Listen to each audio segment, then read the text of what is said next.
again. Thank God for everybody in the church house or everybody that's coming. I thank God that Eric coming back. So we all miss Eric. But the word of encouragement today is remembrance.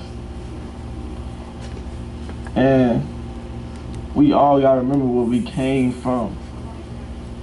But we also got to remember where God taking us to. And it's crazy because I told my mom, I said, word of encouragement today, can we remember this? And then Pastor Lockett, he was talking about remember. Remember your past, remember where you came from. He was praying about that. But we gotta remember that for real though. Because sometimes as Christians, as the body of Christ, we can't forget.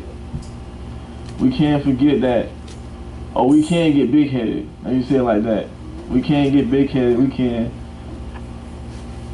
can't think we going farther than God. Like we can walk ahead of God.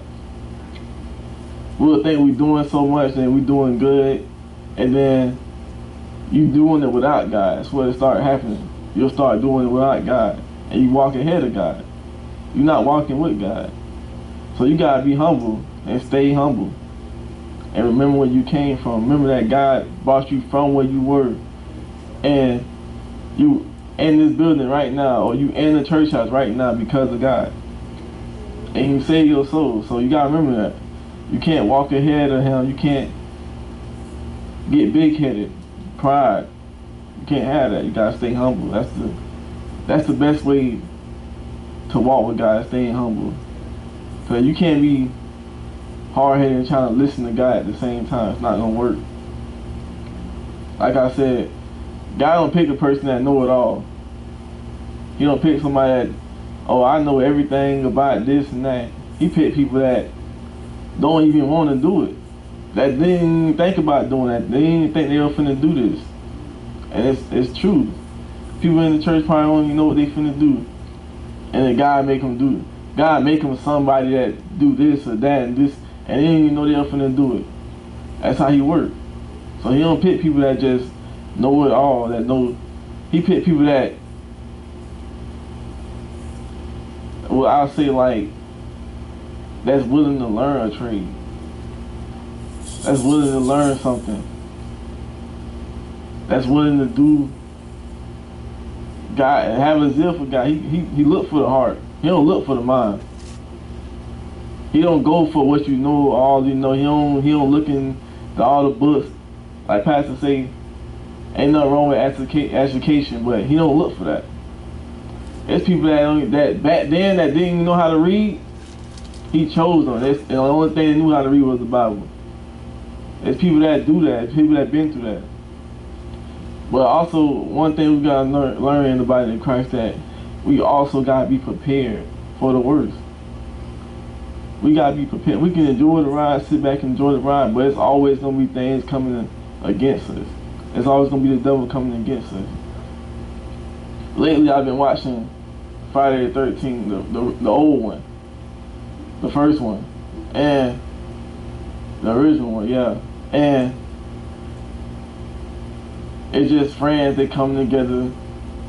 They always, they clear Crystal Lake, whatever it's called. They go there, they hang out, they have fun. And Jason always kill a person. No, Jason always kill a person when they least suspect it. When they slack off, when they're not alert. So we gotta be prepared for the worst. We gotta know that, okay, we in the body of Christ, we got God on our side, and the devil will try to steal, kill, and destroy.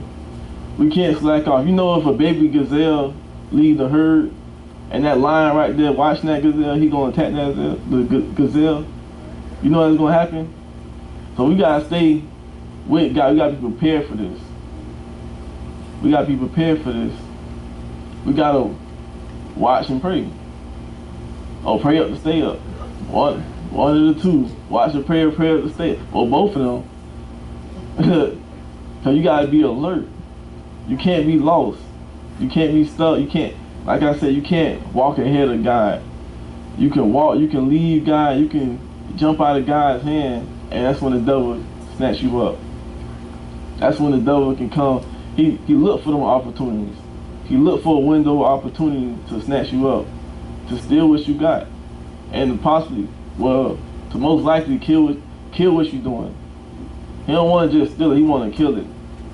He wants you to, if you cooking, like Sister Coleman, she cook, and the devil see that she cooking, and then she just walk away from God. The devil want to steal that opportunity. He want to steal that thing. He want to steal that gift. But he don't want to just steal it. He want to try to paralyze it, to stop it. He want to stop that gift. He want to stop. He want to snatch it away. He want to kill that gift away from you, so you won't have it. Cause you gotta think about it. He's a jealous person, or a jealous devil. He's an envious devil. I've had to say, you lust and envy.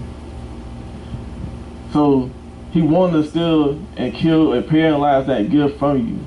He want to take that away from you. So you gotta watch out. You gotta be alert. You gotta remember, okay, God brought me from here. He taking me to here. But you also gotta remember there's a devil out there too. I think that's what a lot of Christians, they fall off from, because they get so lightheaded, like, okay, yeah, God, he brought me from this, he's taking me this, but they also forget about the devil. Like, you can't forget. It's just like a comic book or something. You can't forget that villain is in that book. If he always starting to crime, that's one thing about the world too. They'll blame God for so many things that go on.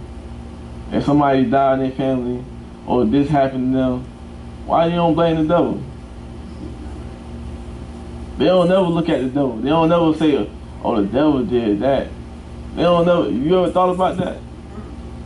They always say, oh, God, why you took that person away from you? Or why you took away my job? Why you took away? You don't think it's the devil out there? That's when that's when the Antichrist started to come. That's why people are saying they don't believe in God, and how you gonna believe in God but you believe in the devil? You gotta think deep into it. How you gonna believe in the devil but not God, when God kicked him from heaven?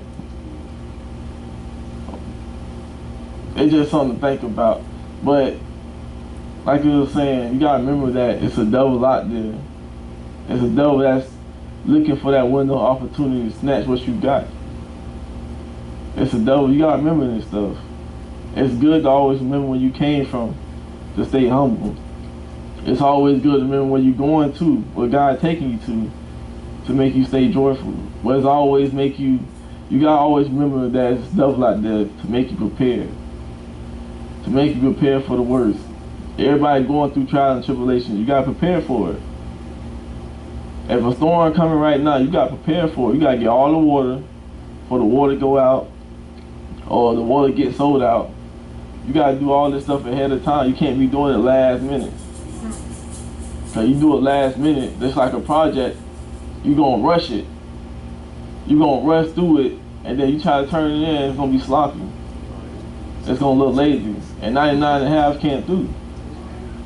So it's gonna be lazy. So you gotta do this. You gotta be 100% alert. You gotta be 100% ready, and you gotta stay with God. Don't walk ahead of Him. Don't walk behind Him. Don't walk a mile away or wherever you. Just stay with Him. Stay side by side. Let God walk you, guide you, lead you, and protect you. You're not the one that saved God from sin. You didn't do that. God took you away from that. God brought you into the church house. He put you in His hand. He gave you His life. He gave you His light. You didn't give that to Him. God don't owe you nothing. So stay with Him. Because this is it's a blessing to serve God. It's a blessing to be in God's hand. A lot of people don't get to be in God's hand. A lot of people being wrapped up with the devil all the time. There's a lot of people in the world that go through sin, that fight through demons and stuff all the time, consistently. And a lot of people don't see God's hand. A lot of people don't go in God's hand. A lot of people don't even know who God is. So it's a blessing to know who God is. It's a blessing to be in His church house right now, to be alive, to serve Him. And you gotta remember that. Remember it. And I thank God for using me.